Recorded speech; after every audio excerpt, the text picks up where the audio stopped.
In 2000, a small Brazilian municipality called Sobral had what seemed like an unsolvable problem. Only 49% of second graders could read at grade level. Sobral sits in Ceará, one of Brazil's poorest states, and honestly, every factor was stacked against these kids. 4 years later, that number hit 92%. That's not a typo. In just 4 years, Sobral went from failing half its children to reaching nearly all of them. And here's what makes this story worth your time. It wasn't magic, it was method. And that method is now being replicated in Kenya, India, and dozens of other countries around the world. Today we're going to explore one of the most solvable challenges in human development, and the proof that we already know how to solve it. Remember Kenya? Let's look at what happened when evidence-based reading instruction went nationwide. Kenya's Tusome program, Let's Read in Swahili, began with randomized trials in more than 400 schools. They found students were 3 times more likely to meet national benchmarks with the program than without it. Within 2 years, Kenya scaled Tusome to 23,000 public primary schools. Literacy rates nearly doubled nationwide. Analysis found each additional $100 in spending produced 15 more students reaching benchmarks.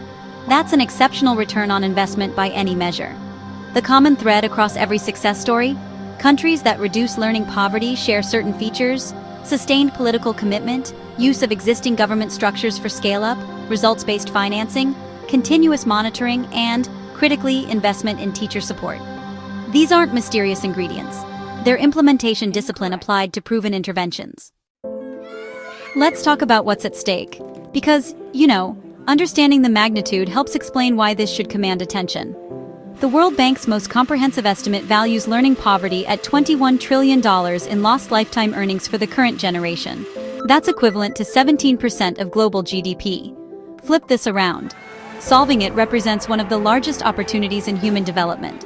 For Africa specifically, closing the learning gap could unlock an estimated $6.5 trillion in economic opportunities. Each additional year of quality schooling generates 9 to 10% higher earnings across a lifetime. UNESCO estimates 171 million people could be lifted from poverty if all students in low-income countries achieved basic reading skills.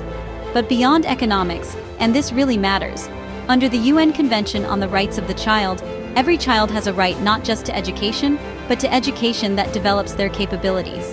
SDG 4's framing as quality education explicitly recognizes this. This is about human potential realized versus human potential lost. The 2024 Africa Foundational Learning Exchange brought delegates from 39 countries to commit to achieving zero learning poverty by 2035. It's an ambitious target, but we now know, based on rigorous evidence synthesized across hundreds of studies, exactly what effective reading instruction looks like. The main constraint is funding. The $97 billion annual gap between what's needed and what's available cannot be closed through domestic resources alone in the poorest countries. Yet education aid fell 7% between 2020 and 2021, with sub-Saharan Africa experiencing a 23% decline. African governments now spend more on debt servicing than on education and healthcare combined, a structural barrier that needs international attention alongside domestic commitment. But the path is clear. Sobral's transformation from 49% to 92% literacy in 4 years wasn't an anomaly. It was a template. Kenya scaled evidence-based reading instruction to 23,000 schools. India reached 76 million children with targeted instruction. These aren't pilot programs, they're proof of concept at national scale. So where does this leave us? Learning poverty represents a fundamental gap in the social foundation. Children without the basic capability to decode written language, which cascades into every dimension of human flourishing. But unlike many global challenges, this one has proven solutions. The research tells us what works. The case studies show it's achievable. Multiple countries have demonstrated that dramatic improvement is possible within years, not generations. The 800 million children currently learning to read aren't waiting for new innovations. They're waiting for the political will and coordinated investment to bring proven solutions to every classroom. Sobral, Kenya, and India proved it's achievable. The research shows us how. The question now is whether we'll act on what we've learned. And the evidence suggests, very clearly, that we absolutely can. If you found this useful, consider subscribing.